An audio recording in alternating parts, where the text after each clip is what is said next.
grundlæggeren af bevægelsen for sandheden om 11. september.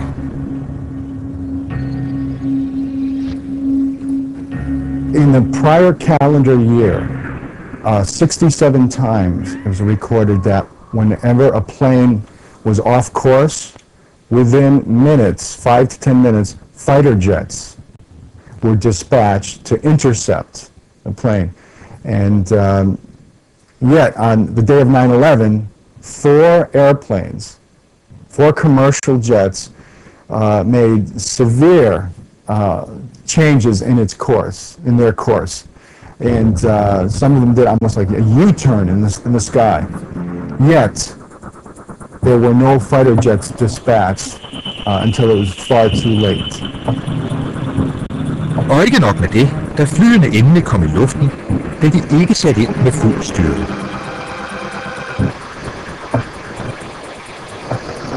These jets are able to travel 1,800 miles an hour. For some reason, they travel much slower than that. Otherwise, there were chances to intercept the hijacked planes. And also, some of the jets were sent out over the ocean, and everything was completely misconstrued. Påstanden er altså, at det magtfulde amerikanske flyvevåben bevidst forholdt sig passivt for at sætte flykaprerne i stand til at ramme deres mål.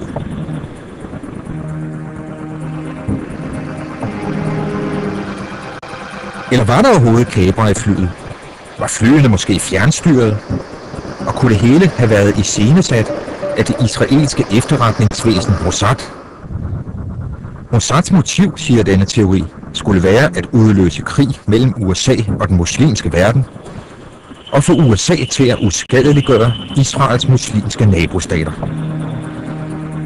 Teorien er udbredt i den arabiske verden og bygger på et par mærkelige episoder. Om morgenen den 11. september modtog et par ansatte i New York-afdelingen af det israelske IT-firma Odigo for eksempel en e-mail om, at der var et terrorangreb på vej. Det var dog en meget vag advarsel uden specifik nævnelse af World Trade Center. En anden kuriøs hændelse var, at 5 jublende israelere stod filmet, mens katastrofen på World Trade Center udspillede sig. De 5 blev anholdt af FBI og var formentlig Mossad-agenter. Kilder i FBI siger dog, at de var i New York i anden anledning. Men det er under alle omstændigheder godt stof for konspirationsteorier. Det samme er rapporter i aviser verden over lige efter 11. september om, at flere af de såkaldte flykaprere var i live. Det gav næring til teorien om, at andre havde taget deres identitet for at kaste skylden på muslimerne. In the months after 9/11, I think 2 months later, 7 of the alleged hijackers were reported by the British press to be alive.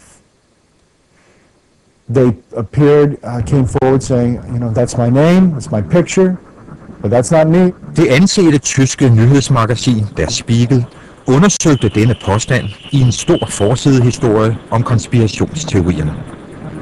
Det viser, at der var tale om folk, som havde næsten de samme navne som flykaprerne, og derfor var blevet forvekslet i de første forvirrede dage efter 11. september.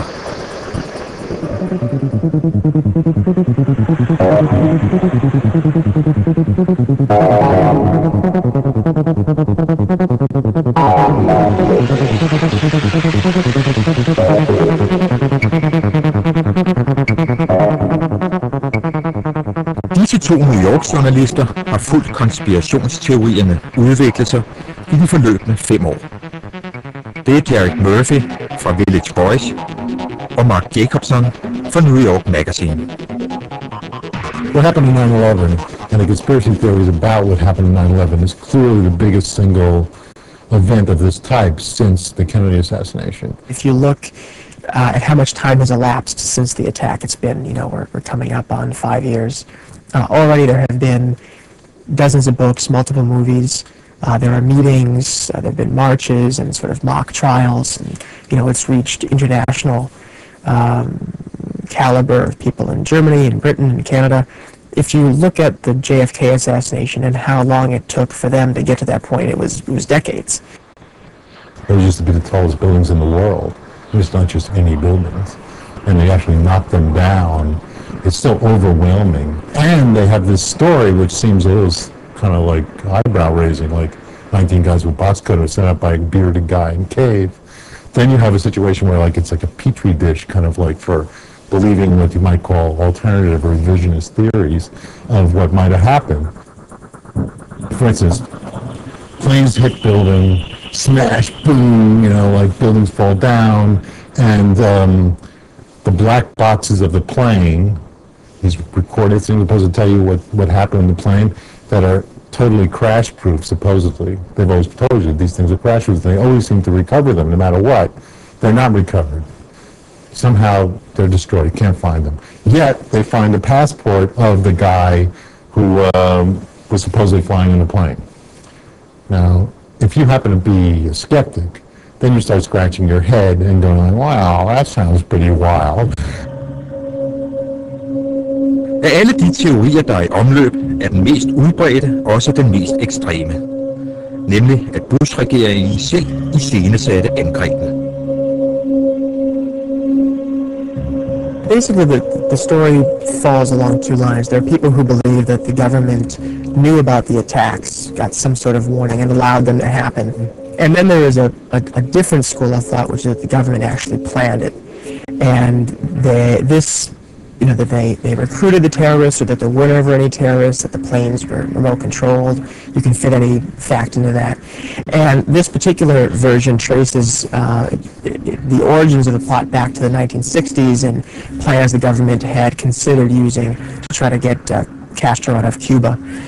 One of them was called Operation Northwoods, and this was a plan in which they were going to simulate a Cuban fighter shooting down an American jet to provide a pretext for invading Cuba.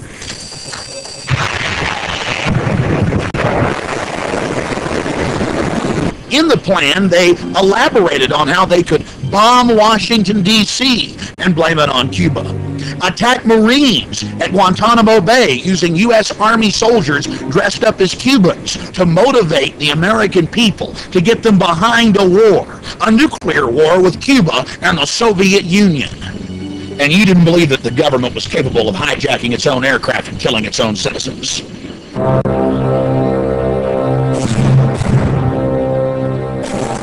Going forward, and as we do so, we must remain keenly aware of the threats to our country. Thank you very much. Men hvis truslen kom fra Bush selv, hvis Bush-regeringen virkelig selv stod bag angrebet 11. september, hvad var så formålet? The terrorist attacks of 9/11 were orchestrated by our own leaders. And they did this to provide the justification, the fear, and the funding for the so-called war on terror, which would be used as the pretext for enlarging the empire. Sådan lyder svaret fra en af konspirationsbevægelsens ledende skikkelser, David Ray Griffin. Det handlede om krig i Mellemøsten. En krig om olie og global dominans, som Bush-regeringen havde planlagt længe forinden. 11. september var kun det nødvendige påskud for at angribe Afghanistan og Irak. Faktisk havde en neokonservativ tænketank kaldet Project for a New American Century, projektet for et nyt amerikansk århundrede, med blandt andet forsvarsminister Rumsfeld i spidsen, allerede annonceret deres planer året før, hævdes det. Nemlig i et berømt dokument kaldet Genopbygning af Amerikas forsvar. In this document, they detail an agenda to create supremacy and absolute power against all other countries. And they stated that it would require a catastrophic and catalyzing event in order to gain the support of the American people. In other words, it would require a new Pearl Harbor.